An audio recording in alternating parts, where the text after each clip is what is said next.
Assalamualaikum warahmatullahi taala wabarakatuh. Gimana kabarnya anak-anakku sekalian? Mudah-mudahan anak-anakku sekalian tetap sehat walafiat ya. Walau kita dalam pembelajaran daring dari rumah.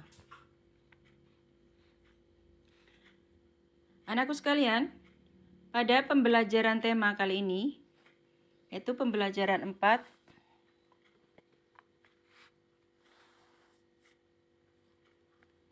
muatan IPS, hubungan manusia dengan lingkungannya. Nah, anakku sekalian, interaksi manusia dengan lingkungan atau hubungan manusia dengan lingkungan itu adalah merupakan hubungan timbal balik manusia dengan lingkungannya, alam. Jadi ada timbal balik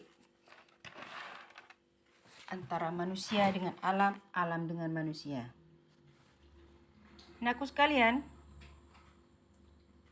hubungan manusia dengan lingkungan atau interaksi manusia dengan lingkungan itu ada dua. Yang pertama, lingkungan alam mempengaruhi kehidupan manusia. Sebaliknya, yang kedua, manusia mempengaruhi lingkungan alam. Jadi di sini ada timbal balik. Lingkungan alam dapat mempengaruhi kehidupan manusia. Yang kedua, manusia mempengaruhi lingkungan alam. Jadi terdiri dua hubungan. Anakku sekalian, contoh lingkungan alam berpengaruh terhadap kehidupan manusia sehari-hari. Contohnya, coba kita perhatikan pada gambar ini. Ini gambar sungai. Manusia menggunakan air sungai untuk irigasi, untuk pengairan, untuk mengairi sawah-sawah. Nah, di sini dimanfaatkan oleh manusia agar pertaniannya bagus. Maka memanfaatkan air sungai ini untuk irigasi, untuk pengairan. Manusia menangkap ikan di laut. Di sini dibuktikan manusia memanfaatkan isi laut, yaitu untuk menangkap ikan, tentunya ikannya untuk kebutuhan kehidupan sehari-hari. Ada yang dijual, ada yang dimakan sendiri. Berarti di situ bermanfaat kepada manusia. Manusia menanam sayuran di dataran tinggi. Tanpa ditanami oleh manusia, maka tanaman ini tidak akan tumbuh di dataran tinggi. Ada juga tanaman akan tumbuh dengan sendirinya, namun di situ kan berarti tanaman yang memang dimanfaatkan manusia. Misalnya akan tumbuh rumput. Namun, jika manusia memang sengaja untuk menanam sayuran di dataran tinggi, maka dengan sendirinya itu akan bermanfaat untuk kehidupan manusia, tentunya untuk kehidupan sehari-hari. Manusia membuat tambak di pantai. Di sini juga membuktikan bahwa manusia memanfaatkan air di pantai dengan membuat tambak di pantai tanpa susah payah kita untuk irigasi dalam tambak tersebut. Di sini memanfaatkan pantai untuk dibuat tambak. Selanjutnya, manusia juga mendirikan rumah di dataran rendah. Tanpa ada campur tangan manusia, maka rumah ini tidak akan berdiri. Juga, tanpa campur tangan manusia, maka kebersihan di sekitar rumah atau di dalam rumah ini juga tidak akan terjadi tanpa ada campur tangan manusia. Jadi, dengan adanya hubungan manusia dengan alam, maka keadaan alam sekitar kita menjadi bersih. Kemudian manusia memanfaatkan lingkungan untuk memenuhi kebutuhan hidupnya seperti pakaian, rumah, makanan, dan lain-lain. Anakku sekalian, manusia melakukan aktivitas pembangunan sehingga merubah bentuk lingkungan alam. Contohnya, mengubah hutan untuk lahan pertanian. Kemudian, meratakan bukit untuk membangun jalan. Nah, di sini cara tidak langsung ini juga bermanfaat kepada manusia. Mengubah hutan untuk lahan pertanian, meratakan bukit untuk membangun jalan. Kemudian mengubah daerah resapan air untuk wilayah pemukiman dan lain-lain. Anakku sekalian, apa tujuan aktivitas pembangunan? Di sini tujuannya untuk memudahkan kehidupan masyarakat. Jadi, aktivitas pembangunan harus ramah lingkungan, tidak boleh merusak lingkungan alam.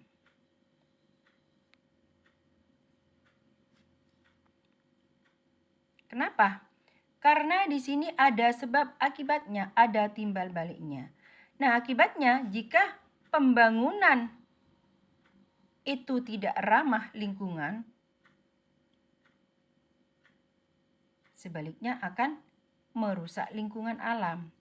Kenapa? Karena akibat pembangunan yang tidak ramah lingkungan, maka di situ akan terjadi banjir, tanah longsor, pencemaran air, bahkan kebakaran hutan. Itu akibat pembangunan yang tidak ramah lingkungan, maka akan terjadi sebaliknya, akan merusak lingkungan. Seperti banjir, tanah longsor, pencemaran air, dan kebakaran hutan. Anakku sekalian, interaksi manusia dengan lingkungan sosial. Tadi interaksi dengan alam, sekarang interaksi manusia dengan lingkungan sosial.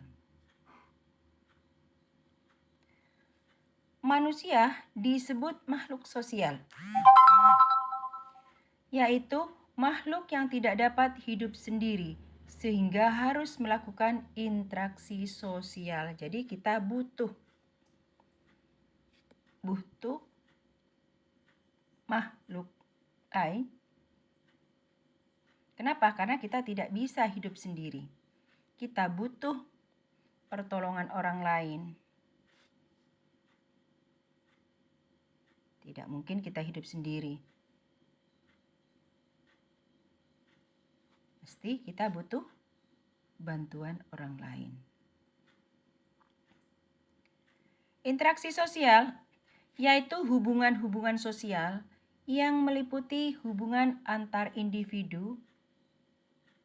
Maksudnya individu dengan individu, individu dengan kelompok, dan kelompok dengan kelompok.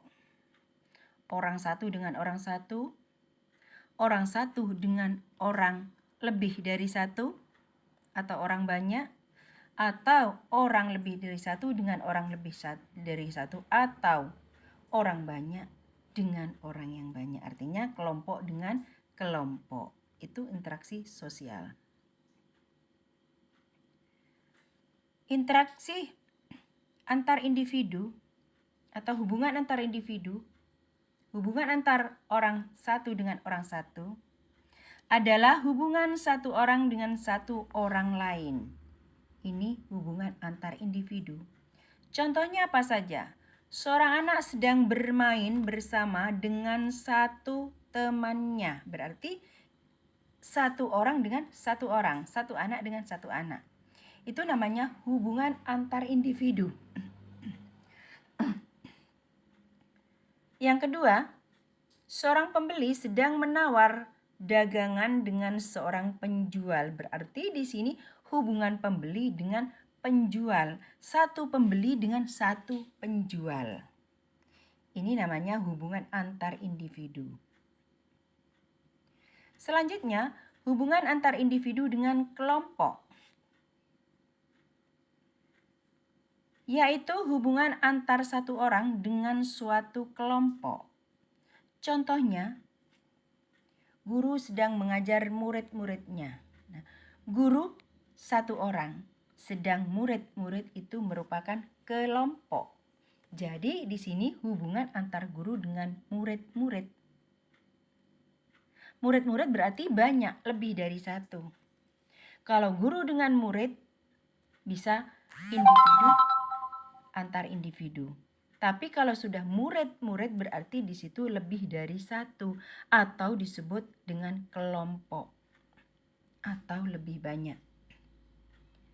Contoh yang kedua, ketua sedang memimpin musyawarah. Ketuanya satu orang, yang dipimpin artinya musyawarahnya pesertanya itu lebih dari satu orang, maka disebut dengan kelompok. Nah, di situ adalah hubungan antar individu dengan kelompok.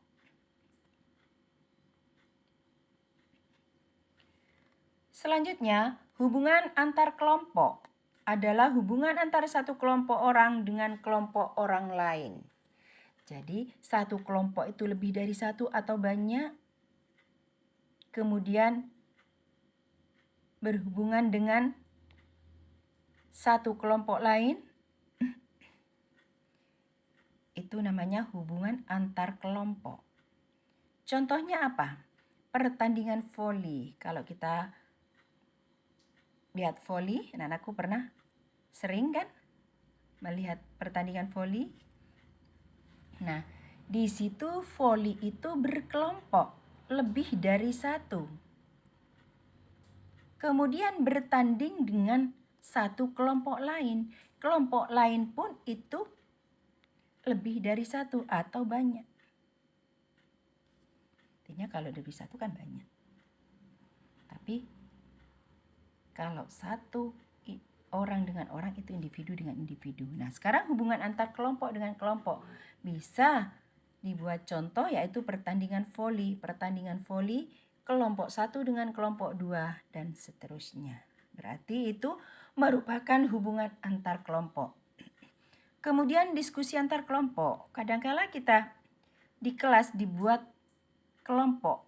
Satu kelas dijadikan berapa kelompok? 2 kelompok atau 3 kelompok. Nah, kemudian di situ kita akan berdiskusi antar kelompok. Kelompok 1, kelompok 2, kelompok 3. Atau dijadikan 2 kelompok. Kelompok 1 dengan kelompok 2 berdiskusi. Nah, ini merupakan salah satu contoh hubungan antar kelompok. Nah, interaksi sosial terjadi di dalam lingkungan sosial. Apa itu lingkungan sosial? Lingkungan sosial adalah tempat manusia melakukan hubungan dengan manusia. Contohnya, contoh lingkungan sosial di pasar, sekolah, toko. Itu adalah suatu contoh interaksi sosial yang terjadi di lingkungan sosial. Syarat-syarat bisa terjadi interaksi sosial, di situ adanya hubungan antara orang-orang yang melakukan interaksi sosial. Seperti tadi di pasar.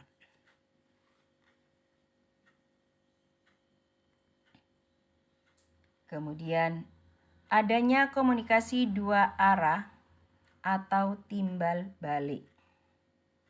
Itu syarat-syarat terjadinya interaksi sosial. Interaksi sosial dilakukan untuk memenuhi kebutuhan dan mencapai tujuan bersama.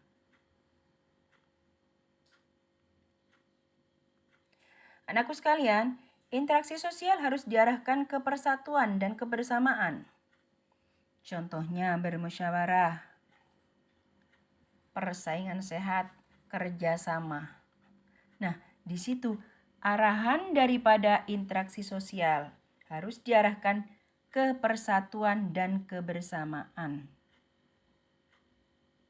Walau terjadi persaingan, namun di situ harus persaingannya persaingan yang sehat, tidak saling menjatuhkan, baik antar individu dengan individu, baik antar individu dengan kelompok, baik dengan kelompok antar kelompok. Interaksi sosial harus dijauhkan dari perpecahan. Contohnya perkalian, tawuran pelajar, perang antar suku, persaingan tidak sehat. Nah, di situ agar dijauhkan dari perpecahan. Tidak boleh sampai ada perpecahan. Karena di situ jika terjadi perpecahan, yang jelas di situ ada persaingan yang tidak sehat. Namun kita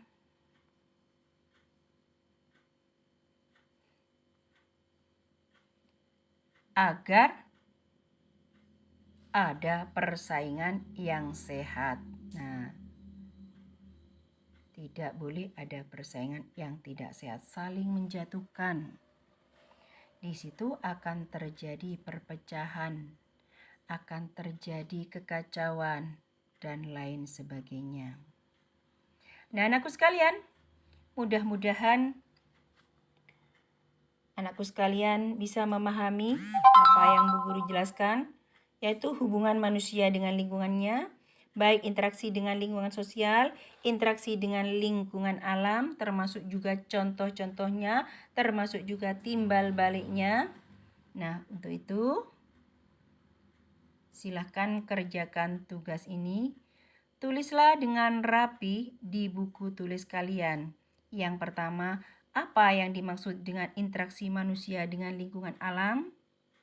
Kemudian tugas yang kedua, sebutkan 2 contoh lingkungan alam berpengaruh terhadap kehidupan manusia sehari-hari.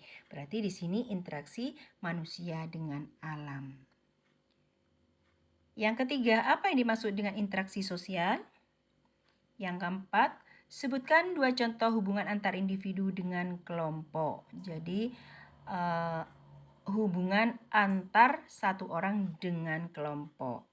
Kemudian yang terakhir, tulislah 2 syarat-syarat terjadi interaksi sosial.